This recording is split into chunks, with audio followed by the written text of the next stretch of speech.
Hello everyone, welcome back advance classes. कैसे हो आप सभी? उम्मीद करता हूँ शानदार होंगे, जबरदस्त होंगे।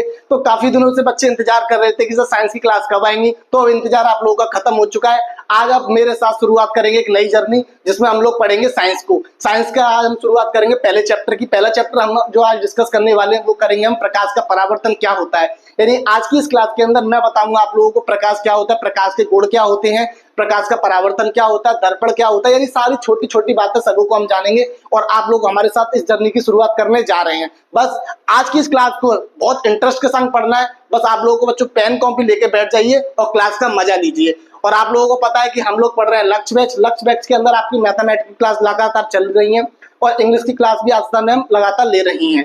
और अब आप लोगों की शुरुआत जो करने जा रहे हैं फिजिक्स की, फिजिक्स यानी साइंस के अंदर हम फिजिक्स की पहले शुरुआत करेंगे। अगर आप चाहते हैं कि केमिस्ट्री की भी शुरुआत या हम इस तरीके से पढ़ना चाहे, आप बता सकते हैं किस वे में हमें पढ़ना चाहिए, या फिर मैं अपने अकॉर्डिंग पढ़ाऊं चीजों को। यानी एक चैप्टर फिजिक्स का कंप्लीट कराऊं या एक केमिस्ट्री का लूं, इस तरीके से, या ओनली पहले फिजिक्स को टारगेट किया जाए, उसके बाद केमिस्ट्री को उठाया जाए, उसके बाद बायोलॉजी को उठाया जाए। तो इस तरीके से वो आप लोग बताओगे कमेंट में कि किस तरीके से चीजों को मुझे लेके चलना है, ठीक है। या फिर मैं अपने प्रॉपर वे में जिस तरीके से मैं पढ़ाता हूँ उस तरीके से लेके चलता हूँ। कोशिश करता हूँ कि मैं जिस वे में पढ़ा रहा हूँ उसी वे को आप लोग फॉलो करें। निश्चित ही रूप से आपका स्कोर बहुत अच्छा आएगा बोर्ड में। बस आपको बशर्ते हमारे साथ मेहनत करती है, ठीक है। तो चलिए क्लास को बिना देरी के साथ हम लोग शुरुआत करते हैं। चलिए बच्चों, आज हम जानेंगे बच्चों प्रकाश क्या होता है। प्रकाश को जानने से पहले मैं आपको थोड़ा सा और बता देता हूं कि सबसे पहले मैं आपको बताता हूं आज जो हम शुरुआत करने जा रहे हैं बच्चों, वो किसकी करने जा रहे हैं। देखिए, आज हम जो शुरुआत करने जा रहे हैं वो करने जा रहे हैं, सबसे पहले मैं आपको बता देता हूं कि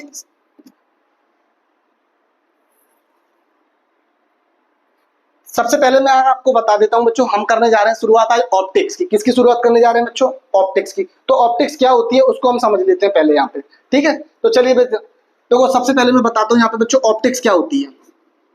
हिंदी में बोलते हैं प्रकाशिकी। क्या होती है बच्चों? प्रकाशिकी, ठीक है। ऑप्टिक्स क्या होती है बच्चों? ऑप्टिक्स। तो इसको हम लोग समझ लेते हैं कि ऑप्टिक्स क्या होती है। तो बच्चों क्या होता है ऑप्टिक्स, क्या होती है? ये बेसिकली क्या है? ये फिजिक्स की एक शाखा है। क्या है? ब्रांच है। क्या बच्चों? यानी ये जो है बेसिकली क्या है? यूनिट है। क्या है? यूनिट है। यानी हम प्रकाश के बारे में जो भी चीजें का स्टडी करेंगे वो किस ब्रांच के अंदर आता है बच्चों? ऑप्टिक्स के अंदर। क्लियर है? तो इसकी अगर डेफिनेशन बताएं, अगर इसको हम अपने शब्दों में बोले तो हम ये कह सकते हैं फिजिक्स की वह शाखा जिसके अंतर हम प्रकाश तथा प्रकाश की घटनाओं का जो अध्ययन करते हैं उसको हम लोग क्या कहते हैं बच्चों? प्रकाशिकी कहते हैं। क्या कहते हैं? प्रकाशिकी कहते हैं। ये कितने प्रकार की होती है बच्चों? दो प्रकार की होती है। कितने प्रकार की होती है? दो प्रकार की, ठीक है। अब ये दो प्रकार की होती है, तो दो प्रकार की सर कौन कौन सी होती है वो थोड़ा सा बता दीजिए। तो मैं आपको बता देता हूँ, जो ऑप्टिक्स होती है बच्चों बेसिकली हमारी दो प्रकार की होती है। पहला होता है बच्चों, एक बोलते हैं हम लोग किरण प्रकाशिकी। क्या बोलते हैं? किरण प्रकाशिकी। किरण प्रकाशिकी, इसको थोड़ा सा साइड से करते हैं। क्या बोलते हैं बच्चों?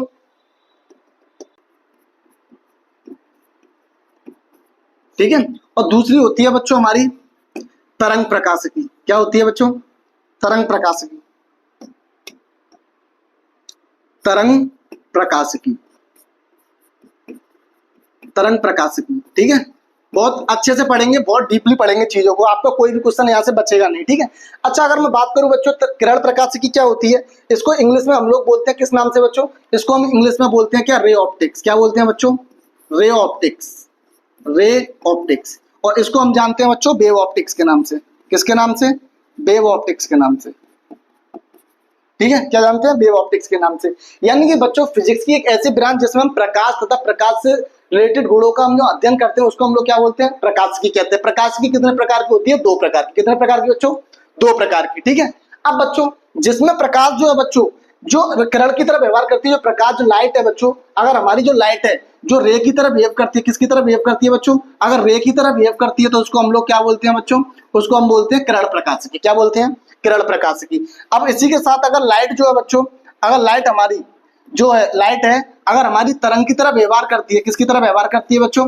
तरंग की तरह व्यवहार करती है, उसको हम लोग क्या बोलते हैं? तरंग प्रकाशिकी कहते हैं। क्या कहते हैं? तरंग प्रकाशिकी।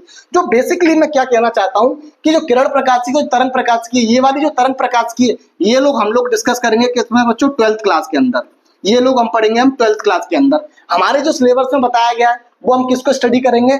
हम स्टडी करेंगे किसको बच्चों? रे ऑप्टिक्स को, यानी कि किरण प्रकाशिकी का अध्ययन करेंगे बहुत अच्छे से, ठीक है।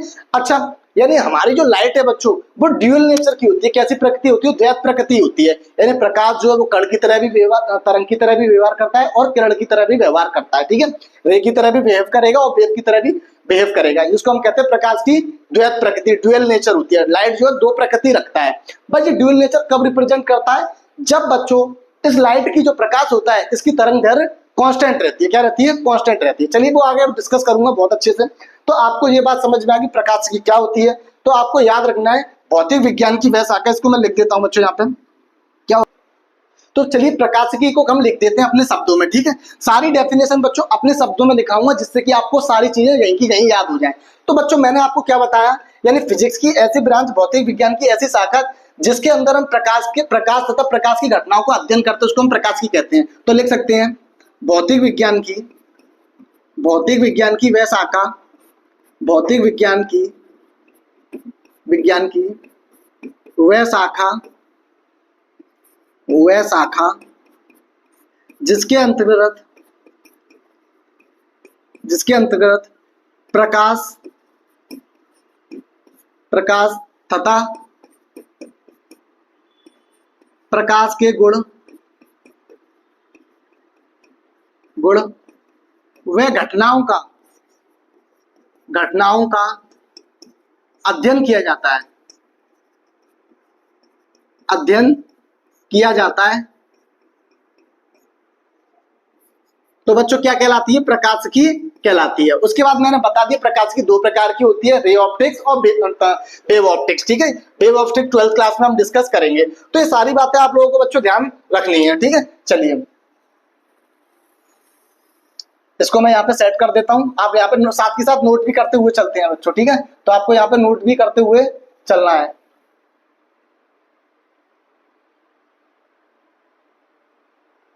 चलिए ठीक है, तो आपको ये वाली बात क्लियर हो चुकी है। चलिए अब मैं बात करता हूं बच्चों यहाँ पे किसकी? प्रकाश की। पहला टॉपिक हम लोगों का शुरुआत हो चुकी है प्रकाश। प्रकाश क्या है? सारी चीजों को बच्चों खोल के रख दूंगा, बहुत अच्छे से चीजों को बताऊंगा, ठीक है। बस आपको समझना है, मुझे सुनना है बस, ठीक है। तो बच्चों जानते हैं प्रकाश क्या होती है? तो प्रकाश क्या है बच्चों? प्रकाश बच्चों किसी का नाम नहीं है। क्या पता चली कि मेरे चाचा रहते हैं पड़ोस में, उसका भी नाम प्रकाश है? तो ऐसा नहीं है भाई, ये वो वाला प्रकाश नहीं है। ये क्या है बच्चों? ये हमारी एक एनर्जी है। क्या है बच्चों? ये दूसरा प्रकाश है, सूर्य देवता हमें प्रदान करते हैं, विटामिन डी मिलती है ना आपको, ये वही वाले प्रकाश है। समझ में आ रही है? तो चलिए समझते हैं प्रकाश क्या है। तो प्रकाश क्या है? एक प्रकार की ऊर्जा है बच्चों। क्या है? एनर्जी है। क्या बच्चों? प्रकाश एक प्रकार की ऊर्जा है जो हमारी आंखों को संवेदित करता है। क्या करता है? संवेदित करता है वस्तुओं को देखने में। यानी प्रकाश जो है एक प्रकार की ऊर्जा है जो वस्तुओं को दिखाई देने में हमारी क्या करता है? हेल्प करता है। अब हेल्प कैसे करता है? जैसे बच्चों आपको पता है कि सूर्य, अगर सूर्य से लाइट आती है तो लाइट जो आती है वो हमारी आंखों पे पड़ती है, और आंखों पे पड़ने के बाद रिफ्लेक्ट बैक होने के बाद जिस वस्तु पे वो पड़ जाती है वो वस्तु हमें दिखाई देने लग जाती है। जैसे रंगों की पहचान भी इसी तरीके से होती है कि भैया हमारी लाइट आती है, आंखों पे पड़ती है, यहाँ से रिफ्लेक्शन बैक होकर जिस कलर पे पड़ती है वो कलर हमें दिखाई देने लग जाता है। तो सिंपल सी बात है, और इस चीज को हम अभी आगे जानेंगे। इसको हम कहते हैं प्रकाश का परावर्तन। अभी आगे डिस्कस करेंगे बहुत अच्छे से। तो फिलहाल मैं डिस्कस करने वाला हूँ प्रकाश क्या है। तो प्रकाश एक प्रकार की क्या है बच्चों? ऊर्जा है। क्या है बच्चों? ऊर्जा है जो हमारी वस्तुओं को दिखाई देने में हमारी क्या करती है? सहायता करती है, ठीक है। तो चलिए इस बात को हम लिख लेते हैं पॉइंट्स वाइज कि भाई प्रकाश क्या है। प्रकाश क्या है बच्चों यहाँ पे? तो प्रकाश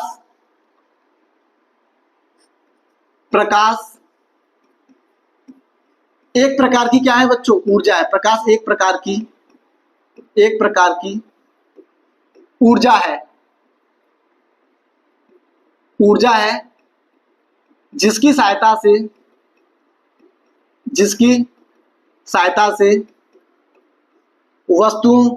वस्तुएं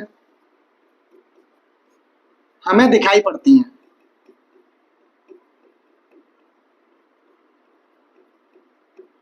जिसकी सहायता से वस्तुएं हमें दिखाई पड़ती हैं। तो हमें वस्तुएं किसकी सहायता से दिखाई पड़ती हैं बच्चों? प्रकाश की सहायता से, ठीक है। अगर प्रकाश नहीं होगा तो भैया पूरे जग में क्या होगा? अंधकार होगा, हमें कोई भी चीज दिखाई नहीं देगी। तो भैया ये भगवान की देन है कि हमें सूर्य देवता भगवान ने हमें दिए हैं जो हमारी सहायता करते हैं चीजों को दिखाई देने में। अगर सूर्य देवता नहीं होंगे तो हमारे नेत्रों का भी कोई प्रभाव नहीं है भैया, हम नहीं देख पाएंगे सूर्य के बिना, ठीक है। तो प्रकाश क्या है? एक प्रकार की क्या है बच्चों? ऊर्जा है जो वस्तुओं को दिखाई देने में हमारी क्या करती है? सहायता करती है, ठीक है। तो ये तो प्रकाश हो गया। अब मैं बात करता हूँ प्रकाश के गुण। कुछ बच्चों प्रकाश के गुण हैं, तो इसको भी देख लेते हैं प्रकाश के कौन कौन से गुण हैं। तो ये देखिए यहाँ से अगर मैं बात करता हूँ बच्चों प्रकाश के गुण की, तो प्रकाश के गुण कौन कौन से हैं इसको मैं पॉइंट्स वाइज लिखना चाहूंगा। चलिए भाई, तो मैं बात करने जा रहा हूं प्रकाश के गुण। तो प्रकाश के गुण देखते हैं यहाँ पे, ठीक है भाई। चलिए तो देखिए पहला पॉइंट बच्चों प्रकाश के गुण कौन से हैं, तो याद रखना है बच्चों प्रकाश एक विद्युत चुम्बकीय तरंग है बच्चों। क्या है? विद्युत चुम्बकीय तरंग है, यानी प्रकाश बच्चों एक इलेक्ट्रोमैग्नेटिक वेव है, विद्युत चुम्बकीय तरंग है। यानी प्रकाश जो है बच्चों विद्युत चुम्बकीय तरंगों के रूप में चलती है, ठीक है। विद्युत चुम्बकीय तरंग होते हैं, प्रकाश एक विद्युत चुम्बकीय तरंग है। दूसरा पॉइंट बच्चों याद रखना,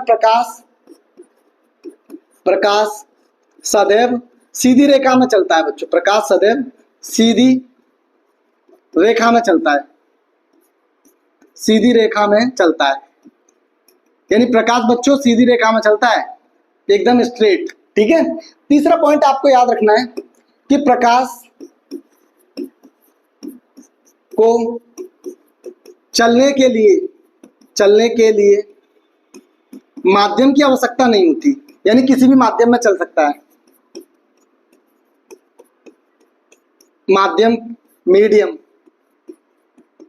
माध्यम की आवश्यकता नहीं होती, कि आवश्यकता नहीं होती।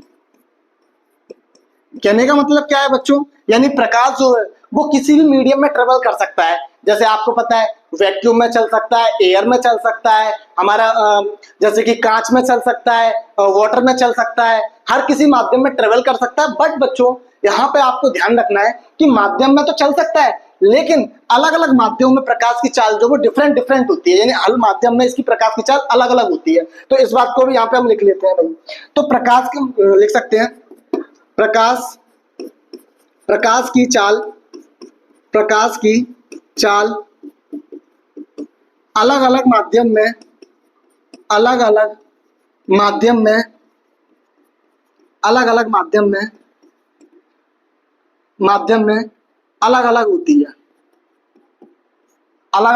में अलग अलग होती है, यानी डिफरेंट माध्यम में डिफरेंट मीडियम्स होंगे, डिफरेंट यहाँ पे उसकी स्पीड होगी, अलग अलग माध्यम में अलग अलग होती है, ठीक है। जैसे एग्जांपल देता हूं बच्चों मैं आपको, जैसे आपके सामने मैंने लिखा सॉलिड लिक्विड गैस, समझिएगा ध्यान से। जैसे एक तरफ मैंने लिखा है यहाँ पे, ध्यान से देखिए, मैंने बच्चों यहाँ पे एक उदाहरण लिखता हूं, इससे आपको समझ में आएगा, ठीक है।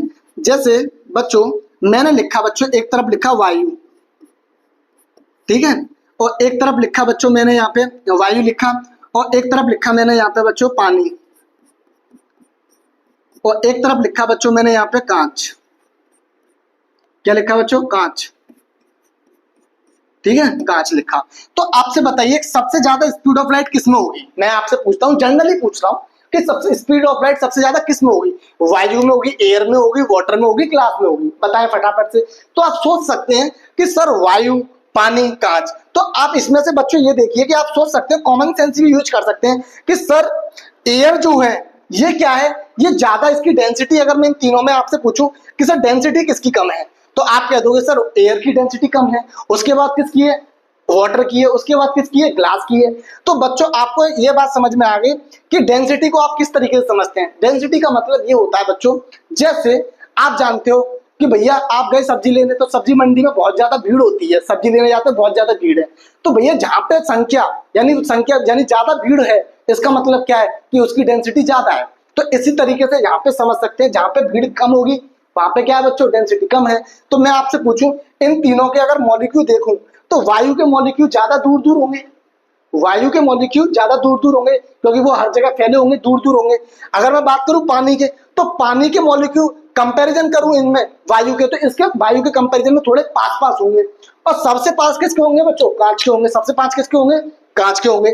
तो आप समझ सकते हैं कि जिसके मॉलिक्यूल दूर दूर होते हैं उसकी डेंसिटी होती है कम, जिसके मॉलिक्यूल पास पास होते हैं उसकी डेंसिटी होती है ज्यादा।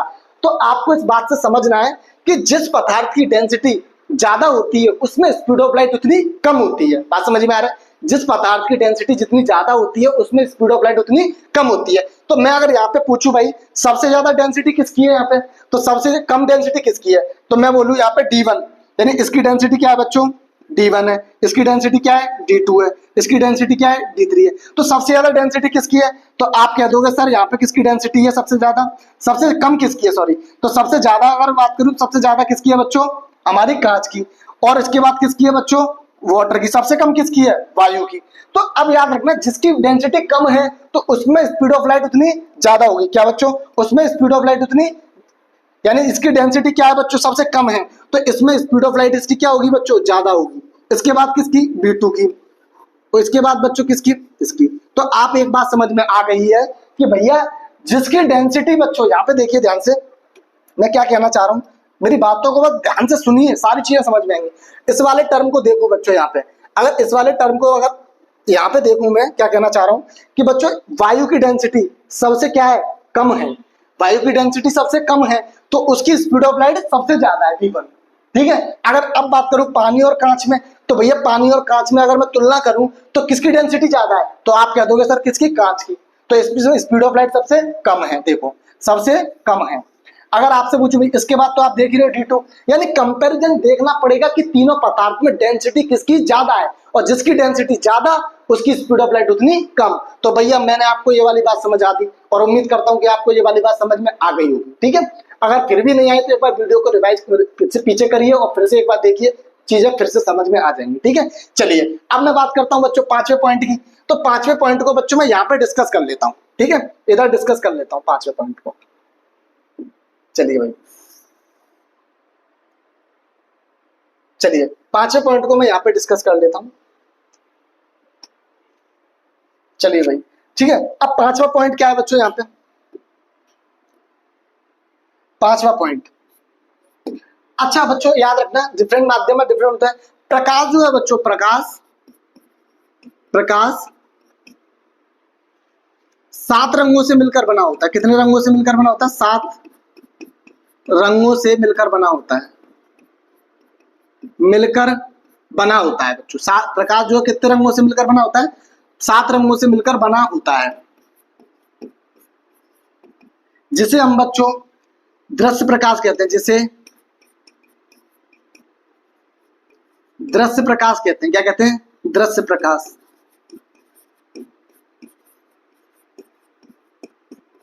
ठीक है।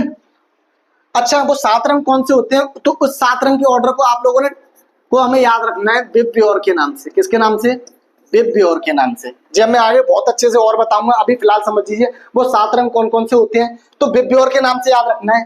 तो यहाँ पे याद रखना बच्चों, वी का मतलब होता है यहाँ पे क्या, वॉलेट, वॉलेट। आई का मतलब होता है बच्चों यहाँ पे इंडिको।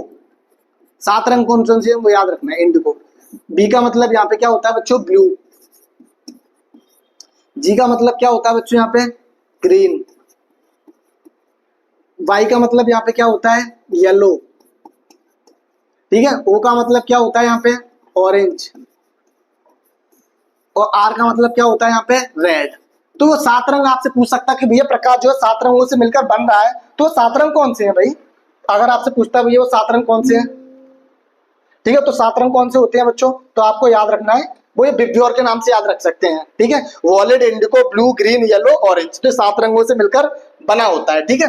चलिए अब बच्चों ये हमारे 5 पॉइंट हो गए। इसी के साथ बच्चों एक पॉइंट और बताना चाहूंगा कि प्रकाश, प्रकाश की चाल जो है बच्चों कौन से, यानी प्रकाश की चाल जो मैं अगर बात करूं तो प्रकाश की चाल निर्वात में कितनी होती है, जैसे मैं आप बताता हूं आपको। कौन सा पॉइंट है बच्चों हमारा, भी 5 हो चुके हैं। छठवां पॉइंट देखिए। ठीक है, तो छठवां पॉइंट को आप देखिए यहाँ पे। छठवां पॉइंट अगर मैं बताऊं बच्चों यहाँ पे, प्रकाश की प्रकृति, प्रकृति की बात करूं, नेचर कैसा होता है, तो अनुप्रस्थ होता है बच्चों। कैसा होता है, अनुप्रस्थ, अनुप्रस्थ, जिसको हम कहते हैं ट्रांसवर्स, ट्रांसवर्स होता है। ठीक है। चलिए भाई, तो 5वां पॉइंट आपको याद रखना है, ट्रांसवर्स क्या होता है आगे बताऊंगा इसको भी। ठीक है। 6वां पॉइंट आपको याद रखना है, प्रकाश, प्रकाश, प्रकाश की चाल निर्वात में कितनी होती है बच्चों? तो आपको याद रखना है 3 × 10⁸ मीटर पर सेकंड, या मैं इसको ऐसे भी लिख सकता हूं बच्चों 3 लाख किलोमीटर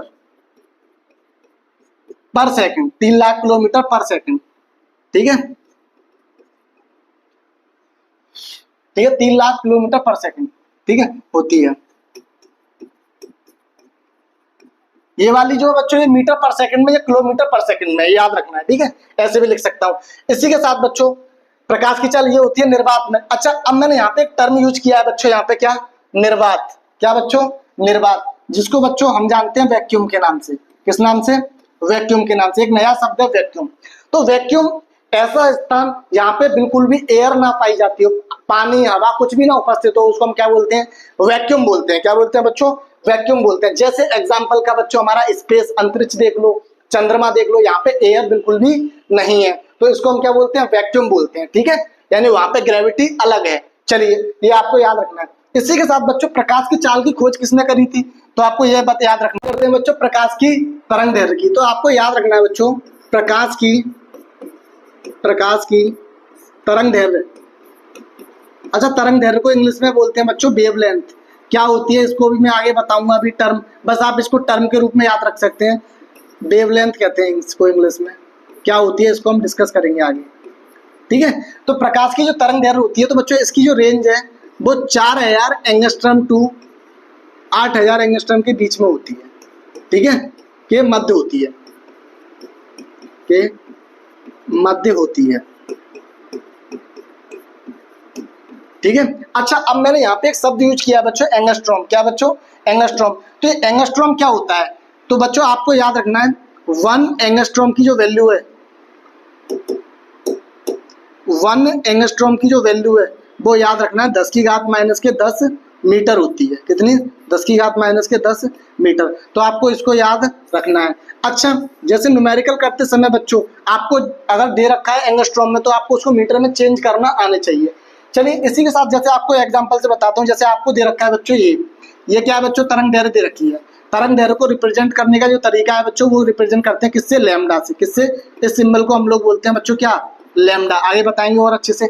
अच्छा, लैम्डा, तो इन लैम्डा की यहाँ पे जो वैल्यू है वो कितनी दे रखी है बच्चों? 8000 एंगस्ट्रॉम। कितना दे रखा है? 8000 एंगस्ट्रॉम।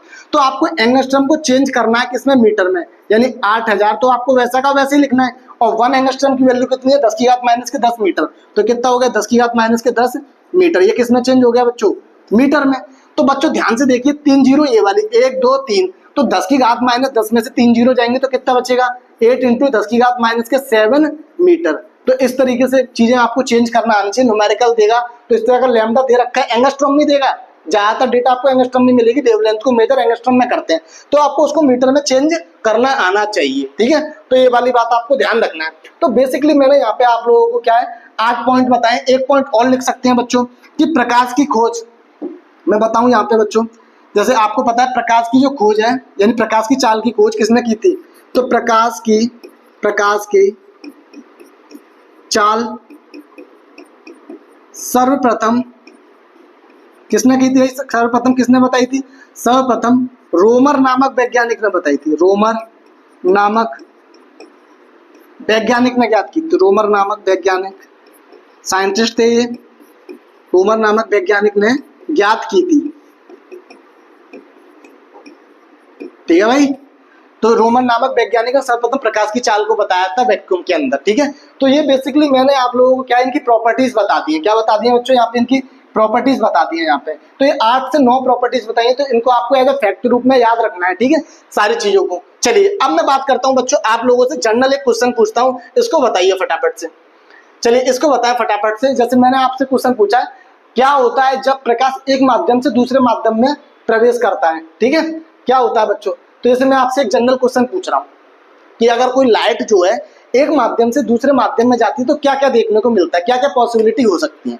तो समझिए बच्चों, जैसे मान लीजिए कि इस तरीके से कोई प्रकाश है बच्चों, यानी कि इस तरीके से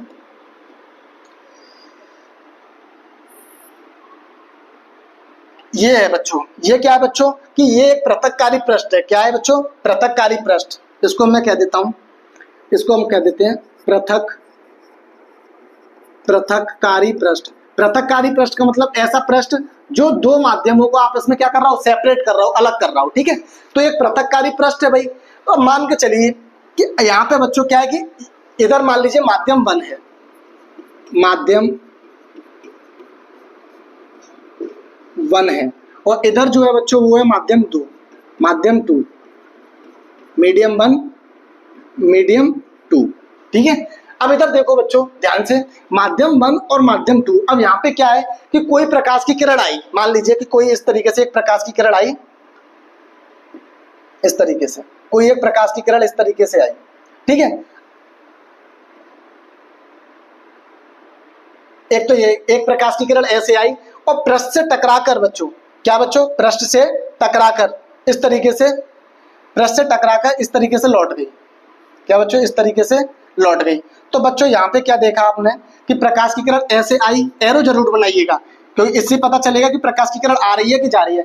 तो बच्चों ध्यान से देखिए, इस पॉइंट से टकरा के प्रकाश की किरण वापस से उसी माध्यम में लौट गई।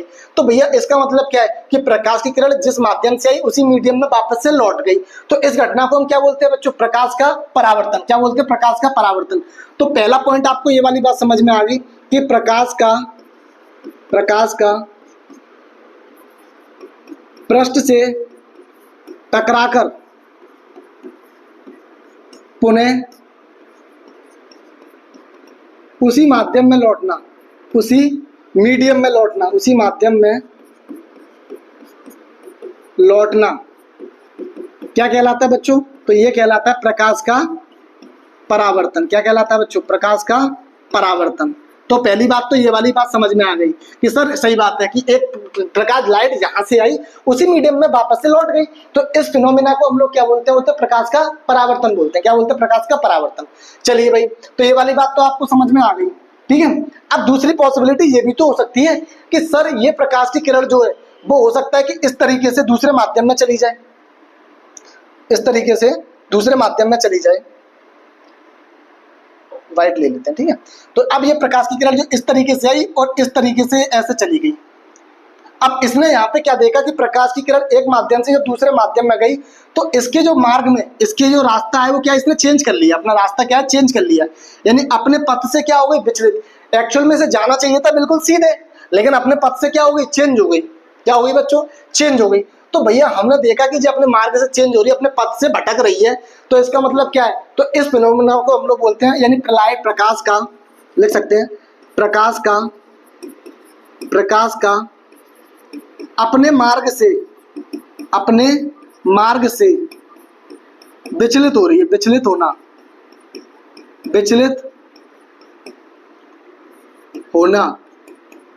प्रकाश का अपने मार्ग से विचलित होने को हम लोगों ने क्या बोल दिया बच्चों, इसको हमने बोल दिया प्रकाश का अपवर्तन। क्या बोल दिया, प्रकाश का अपवर्तन, प्रकाश का अपवर्तन। तो दूसरी घटना ये हो गई बच्चों कि या तो प्रकाश जिस माध्यम से उसी से लौट जाए, एक तो ये घटना बन सकती है। ठीक है, तो इसको प्रकाश का परावर्तन बोलते हैं। दूसरी घटना क्या है कि माध्यम एक से दूसरे में जा रही है और अपने मार्ग से भटक रही है, तो इस चीज को हमने बोल दिया क्या बच्चों, प्रकाश का अपवर्तन। तो इस घटना को बच्चों हम लोग क्या कहते हैं, प्रकाश का अपवर्तन। क्योंकि आप देख रहे हो कि माध्यम एक मीडियम से दूसरे मीडियम में जा रही है, अपने पथ से क्या हो रही है, डेविएशन हो रही है। अब देखो कायदे अनुसार, इसे कायदे अनुसार तो ये है भैया कि इसको जाना चाहिए था कहाँ पे, इस तरीके से सीधे। क्या बच्चों, इस तरीके से इसे सीधे जाना चाहिए था, लेकिन सीधे ना जाके बच्चों क्या हो गया, जी अपने मार्ग से क्या भटक गई यहाँ पे। तो मार्ग से यहाँ से इसका क्या हो गया, डेविएशन हो गया। क्या हो गया, विचलित हो गई। तो इस फिनोमेना को हम लोग क्या बोलते हैं बच्चों, तो इस फिनोमेना को हम लोग बोलते हैं क्या, प्रकाश का अपवर्तन। अब तीसरी घटना बच्चों ये वाला बच्चा अक्सर कंफ्यूज रहता है, ये वाला भी तो घटना एक संपन्न हो सकती है। मान लीजिए कि बच्चों कि ये पृथककारी पृष्ठ है, कि ये लाइट जो है आई, हो सकता है कि ये पृथककारी जो पृष्ठ है इसने लाइट अपने अंदर एब्जॉर्ब कर लिया हो। समझ रहे हो, लाइट को अपने अंदर एब्जॉर्ब भी तो कर सकता है। जैसे भैया मिरर है, तो मिरर है अगर आपने धूप में रख दोगे तो शीशा गर्म कैसे हो रहा है, अगर भैया शीशा गर्म हो रहा है तो कुछ लाइट, इसका मतलब अधिकांश बोलते हैं प्रकाश के परावर्तन, अधिकांश भाग उसी माध्यम में लौट जाता है, कुछ भाग अवशोषित भी होता है बच्चों, तभी तो शीशा गर्म होता है। सारी की सारी रिफ्लेक्ट बैक कर देगा तो शीशा गर्म नहीं होना चाहिए। ठीक है, एक और एग्जांपल से समझाता हूं इस चीज को। जैसे कहने का मतलब क्या है बच्चों कि लिख सकते हैं कि प्रकाश का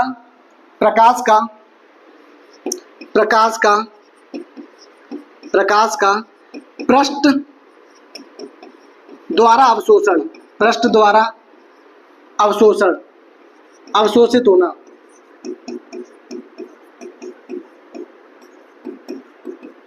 क्या कहलाता है बच्चों? प्रकाश का अवशोषण, प्रकाश का अवशोषण, प्रकाश का अवशोषण।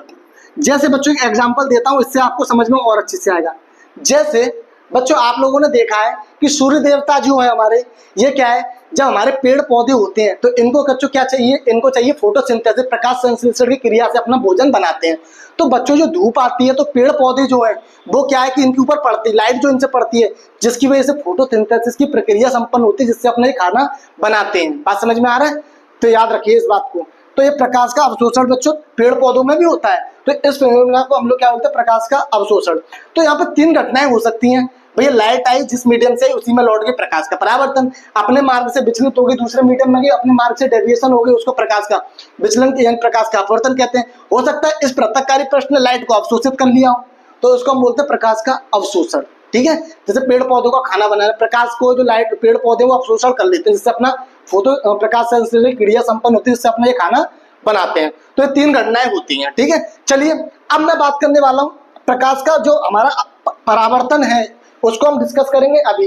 अपवर्तन को हम आगे और अच्छे से बताएंगे। ठीक है, तो मोटी बात करिए, मैंने सिर्फ अभी आपको एक आइडिया दिया है। अब मैं बात करता हूं बच्चों यहाँ पे प्रकाश का परावर्तन की। प्रकाश का परावर्तन क्या होता है समझते हैं बच्चों? प्रकाश का परावर्तन, तो प्रकाश का परावर्तन क्या होता है कि प्रकाश का किसी माध्यम, जैसे कि कोई एक माध्यम है, प्रकाश का किसी चिकने सतह से टकराकर उसी माध्यम में लौट जाना, उसको हम लोग क्या बोलते हैं? प्रकाश का परावर्तन बोलते हैं। क्या बोलते हैं? प्रकाश का परावर्तन। जैसे इसको मैं समझाने की पूरी कोशिश करता हूं, आपको समझ में आएगा भी। जैसे मान लीजिए कि कोई एक पृष्ठ है, इस तरीके से कोई एक पृष्ठ है, देखिए ध्यान से, यह कोई एक पृष्ठ है बच्चों। ठीक है, ये कोई एक पृष्ठ है और इस पृष्ठ पे बच्चों मैं कर देता हूं क्या? पॉलिश कर देता हूं। क्या कर देता हूं बच्चों? पॉलिश कर देता हूं। तो फटाफट से मैंने इस पे क्या कर दी बच्चों? एक पॉलिश कर दी। इस तरीके से मैंने इस पे कर दी बच्चों पॉलिश। ठीक है, अब बच्चों ये क्या है कि एक बेसिकली है क्या, ये हमारा एक समतल दर्पण है। क्या बच्चों? समतल पृष्ठ कह सकते हैं, समतल पृष्ठ कह सकते हैं, या पृथक्कारी पृष्ठ भी कह सकते हैं। पृथक्कारी पृष्ठ, पृथक्कारी पृष्ठ, पृथक्कारी पृष्ठ भी कह सकते हैं, कोई दिक्कत की बात नहीं है।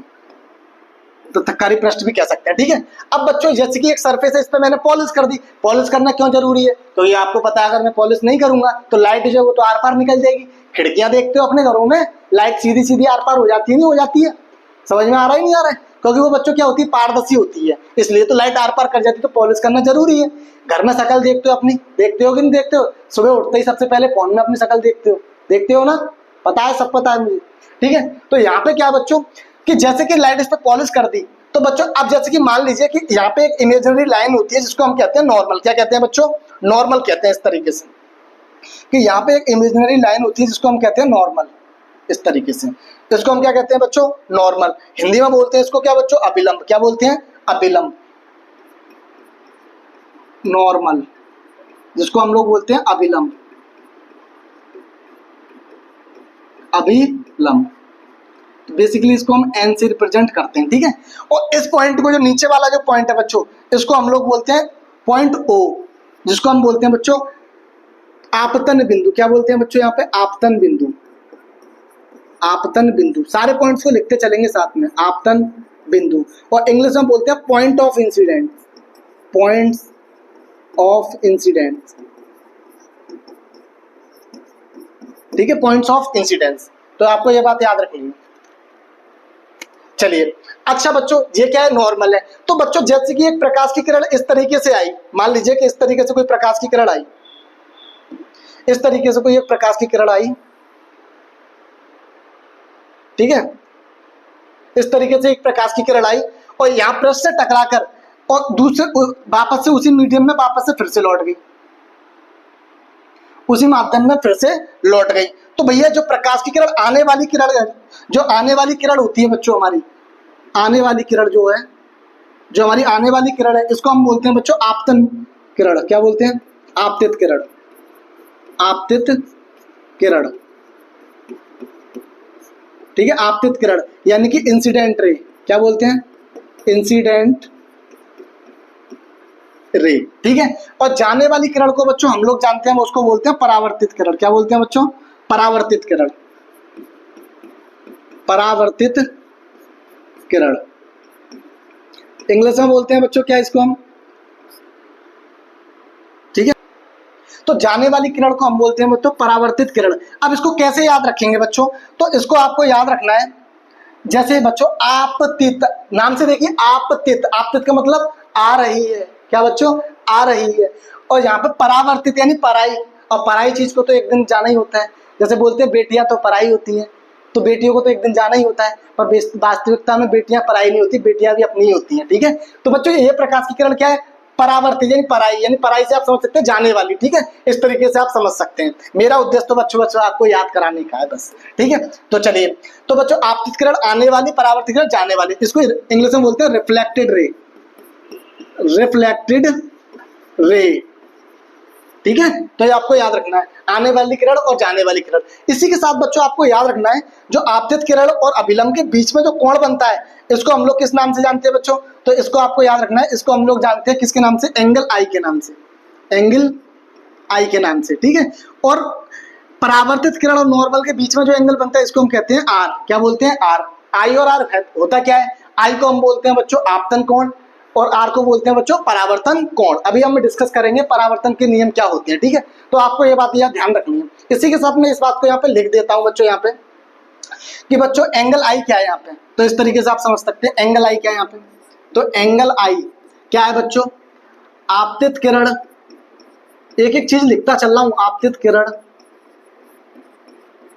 तथा अभिलंब के मध्य कोण, अभिलंब के मध्य कोण, मध्य कोण। और इसको हम बच्चों किसके नाम से जानते हैं? तो एंगल आई को हम लोग कहते हैं बच्चों क्या? आपतन कोण। क्या कहते हैं? आपतन कोण। क्लियर है? अच्छा, इसी के साथ बच्चों एंगल आर क्या है? तो एंगल आर क्या है यहाँ पे? आप परावर्तित किरण,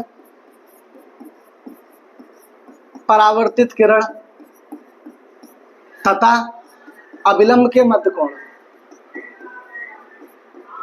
अभिलंब के मध्य कोण, ठीक है। और इसको हम बोलते हैं बच्चों क्या? परावर्तन कोण। एंगल आर को हम लोग क्या बोलते हैं? परावर्तन कोण, एंगल ऑफ रिफ्लेक्टेड, परावर्तन कोण। तो ये वाली बात मुझे उम्मीद करता हूं कि आपको समझ में आ गई होगी, एंगल आर और ये क्या है। बच्चे अक्सर इसमें गलती कर देते हैं, एग्जांपल से समझिए।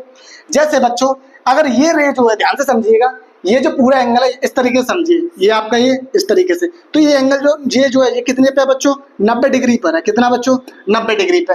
अब मान के चलिए प्रकाश की किरण जो है वो 45 डिग्री के एंगल पे आई, तो बच्चों वो प्रकाश की जो दूसरी परावर्तित किरण है वो भी 45 डिग्री के एंगल पे ही वापस जाएगी।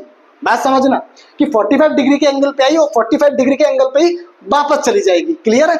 अच्छा, इसी के साथ बच्चों अगर मान कीजिए कोई प्रकाश की किरण 45 डिग्री के एंगल पे आई, तो भैया ये तो आपने बता दिया कि सर ये भी 45 होगा और ये भी 45 होगा। अगर मैं पूछूं बच्चों ये वाला एंगल बताओ, चलो भाई ये वाला एंगल बताओ फटाफट से। मैंने बोला भैया ये वाला एंगल बताना जरा, ये वाला। तो अब आप सोचने पे थोड़ा सा कंफ्यूज होंगे कि भैया ये कौन सा एंगल बता दिया गुरुजी ने, ये कौन सा एंगल है, ये कौन सा एंगल है। तो भैया लॉजिक लगाओ, ये पूरा 90 डिग्री है, यानी 45 डिग्री के कोण पे ये आई तो 45 पे चली गई, और टोटल ये कितना बच्चों? 90 डिग्री। तो 45 तो निकल गया भैया, 45 डिग्री पे आई चली गई, तो बचा कुछ एंगल कितना होगा? 45 होगा, क्योंकि टोटल कितना है? 90 डिग्री। तो भाई बचा कुछ कितना होगा? 45 डिग्री एंगल होगा, ठीक है। तो ये बात आपको याद रखनी है कि कोई प्रकाश की किरण जितने एंगल पे आती है उतने एंगल पे वापस चली जाती है, ठीक है। चलिए, अच्छा इसकी परिभाषा लिख लेते, प्रकाश का परावर्तन क्या होता है। तो देखिए बच्चों, प्रकाश का परावर्तन क्या होता है? प्रकाश का, लिख सकते हैं बच्चों, प्रकाश का किसी चिकने या पॉलिशदार सतह से, पॉलिशदार सतह से टकराकर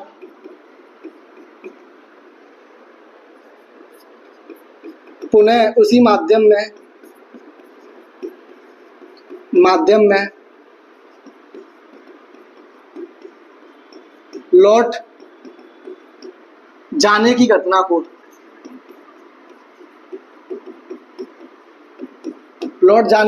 को प्रकाश का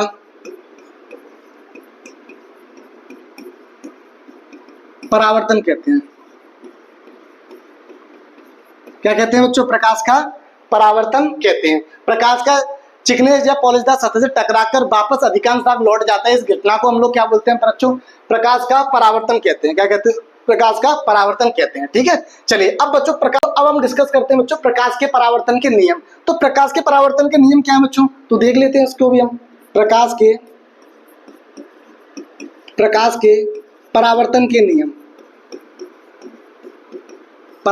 के नियम,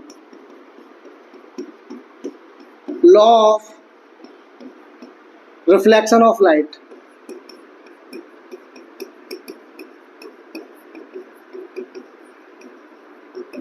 ठीक है बच्चों, यानी प्रकाश के परावर्तन के नियम, इसको भी देख लेते हैं। तो बेसिकली बच्चों प्रकाश के परावर्तन के कितने नियम होते हैं? 2 नियम होते हैं। कितने नियम होते हैं? प्रकाश के परावर्तन के कितने नियम होते हैं बच्चों? तो इसके होते हैं 2 नियम। कितने? 2 नियम होते हैं। अब 2 नियम कौन कौन से होते हैं? तो बच्चों प्रथम नियम कौन सा है? तो पहला नियम है इसका, पहला नियम है आपतित किरण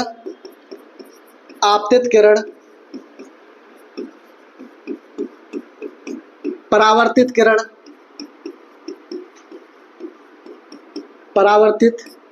किरण तथा अभिलंब तीनों एक ही तल में स्थित होते हैं। तीनों एक ही तल में स्थित होते हैं।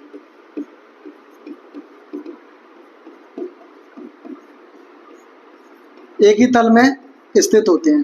कहने का मतलब क्या है कि आपतित किरण, परावर्तित किरण और अभिलंब तीनों बच्चों एक ही तल में एक ही बिंदु पर स्थित होते हैं। उस बिंदु को हम लोग बोलते हैं आपतन बिंदु। ठीक है, तो पहला नियम ये है। दूसरा नियम क्या है बच्चों? तो दूसरा नियम क्या है बच्चों कि आपतन कोण का मान एंगल आई का मान बच्चों हमेशा किसके बराबर होता है? परावर्तन कोण के बराबर होता है। परावर्तन कोण को किससे रिप्रेजेंट करते हैं बच्चों? एंगल आर के हमेशा क्या होता है बच्चों? बराबर होता है। तो ये 2 नियम आपको याद रखने हैं यहाँ पे। ठीक है, आप यानी आपतित किरण, परावर्तित किरण, अभिलंब तीनों एक ही तल में स्थित होते हैं। दूसरा, आपतन कोण का मान सदैव परावर्तन कोण के बराबर होगा कि 45 जितने एंगल पे प्रकाश की किरण आएगी उतने ही एंगल पे वापस चली जाएगी उसी माध्यम में। ठीक है, तो प्रकाश के परावर्तन के नियम भी आप लोगों को समझ में आ गए, उम्मीद ऐसी मैं आप लोगों से करता हूँ। ठीक है, चलिए तो आपको ये ध्यान रखना है। इसी के साथ बच्चों मैं आपसे एक जनरल क्वेश्चन पूछ रहा हूँ, इसका आप जवाब दीजिएगा। ठीक है, चलिए जैसे मान लो बच्चों कि कोई सरफेस है, इस तरीके से कोई सरफेस दे रखा है। ठीक है, कोई सरफेस आपको इस तरीके से दे रखा है और इस पर मैं कर देता हूं बच्चों क्या? पॉलिश कर देता हूं। तो इस तरीके से मैंने इस पर पॉलिश कर दी। ठीक है, अब बच्चों आप लोगों को पता है कि सरफेस है तो इस पे एक इमेजिनरी लाइन होती है जिसको हम लोग क्या जानते हैं बच्चों? इसको हम जानते हैं, ये क्या है बच्चों हमारा? तो ये हमारा क्या मैंने बताया था, ये क्या अपना नॉर्मल है। क्या है बच्चों? नॉर्मल। तो ये अपना क्या है? नॉर्मल, जिसको हम अभिलंब कहते हैं। तो आपको पता है कि कोई प्रकाश की किरण, मान के चलिए कोई प्रकाश की किरण जो है वो 90 डिग्री पर आती है। क्या बच्चों? प्रकाश की किरण इस तरीके से कह सकता हूं, क्वेश्चन कह रहा हूं मैं। प्रकाश की किरण किसी पृष्ठ पर लंबवत गिरती है।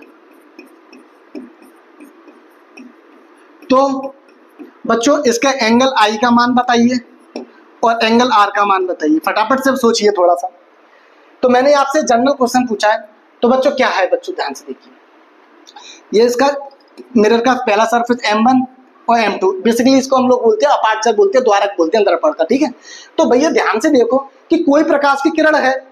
अब कोई प्रकाश की किरण है वो कितने डिग्री के एंगल पे आ रही है भैया? लंबवत आ रही है। लंबवत का मतलब क्या होता है भैया कि सर 90 डिग्री के एंगल पे आ रही है, इस तरीके से, यानी 90 डिग्री के एंगल पे इस तरीके से आ रही है। ठीक है, इस तरीके से आ रही है। तो इसका मतलब क्या है कि नॉर्मल और अभिलंब दोनों एक ही लाइन में होगा भाई। नॉर्मल हमारा जो अभिलंब है और आपतित किरण जो एक ही डायरेक्शन में होगी, यानी भैया इस डायरेक्शन में क्या आई है हमारी? इसी डायरेक्शन में हमारा क्या आया बच्चों, अभिलंब आया है। क्या यानी कि अभिलंब जिस डायरेक्शन में है और इसी डायरेक्शन में आपतित किरण आई है। आपतित किरण क्या ये बच्चों, आपतित किरण। तो आपतित किरण आई है हमारी, समझिएगा मैं क्या कहना चाह रहा हूँ, आपतित किरण। ठीक है, अब आपको पता है आपतित किरण जो पृष्ठ से टकराकर पुनः उसी माध्यम में लौट जाती है। यानी इसका मतलब क्या है बच्चों कि यानी कि जो हमारी आपतित किरण है बच्चों वो भी उसी माध्यम में लौट गई। क्या बच्चों, वो भी उसी मीडियम में वापस से फिर से लौट गई। तो इसका मतलब क्या बच्चों, मैंने बताया था कि भैया आई कब बनता है, कि आई बनता है आपतित किरण और नॉर्मल के बीच में बनने वाला कोण।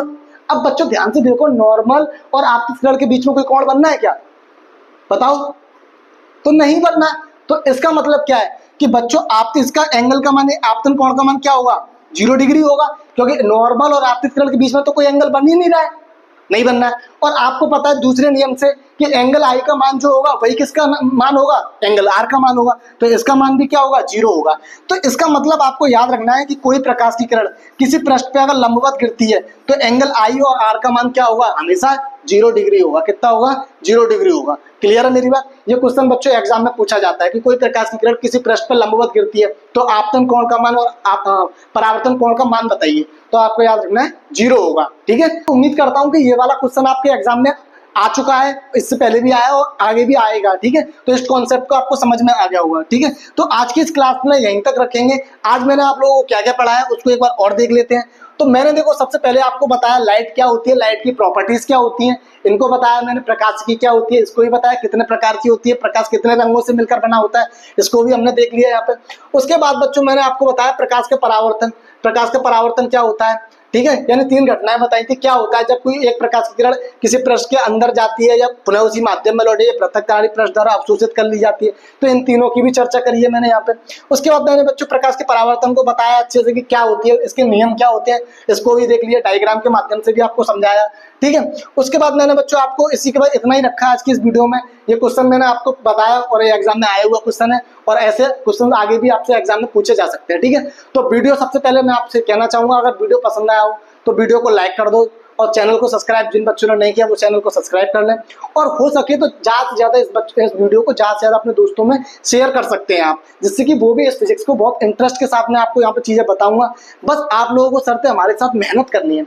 जैसे जैसे मैं चीज़ें लेके चल रहा हूँ उसी तरीके से आपको मेहनत करनी है, नोट्स बनाने हैं। और इसी के साथ अगर आप ये चाहते हैं कि चैनल की अगर आप PDF चाहते हैं, क्या चाहते हैं बच्चों, अगर इसकी PDF चाहते हैं तो PDF के लिए आप हमारा टेलीग्राम चैनल ज्वाइन कर लीजिए बच्चों। टेलीग्राम चैनल ज्वाइन कर लीजिए। तो टेलीग्राम चैनल अगर आप ज्वाइन कर लेंगे तो आपको इसकी PDF भी मिलवा देंगे हम लोग। आपको क्या बच्चों, इसकी PDF भी मिल जाएगी, कोई दिक्कत की नहीं है। अगर आपको यहाँ पे बच्चों हम क्वेश्चंस भी डालते रहते हैं तो आप वहाँ पे जाके क्वेश्चंस भी लगा सकते हैं। ठीक है, क्योंकि 10th क्लास के अंदर यूपी बोर्ड के अंदर जो आपको पता है ऑब्जेक्टिव क्वेश्चन ज़्यादा आते हैं। ठीक है, तो उनको भी आपको देखना, 20 ऑब्जेक्टिव आते हैं, तो इसलिए उनकी प्रैक्टिस के लिए क्वेश्चन डालते रहते हैं। ठीक है, चाहे हमारा व्हाट्सअप चैनल है तो व्हाट्सअप चैनल को भी ज्वाइन कर सकते हैं, तो वहाँ पे भी हम लोग बच्चों PDF और क्वेश्चंस डालते रहते हैं। ठीक है, चलिए तो आज की इस वीडियो में यहीं तक रखते हैं और नेक्स्ट वीडियो में मैं शुरुआत करूंगा, हम जानेंगे बच्चों मिरर क्या होता है, दर्पण क्या होते हैं, उसके प्रकार क्या होते हैं। ठीक है, उस सर्कल की यानी कि दर्पण की जो भी टर्मिनोलॉजी होती है, जो जो इंपॉर्टेंट पॉइंट्स होते हैं, सारी चीज़ों को हम नेक्स्ट वीडियो में डिस्कस करेंगे। चलिए तो फिर मिलते हैं नेक्स्ट वीडियो में। Thank you.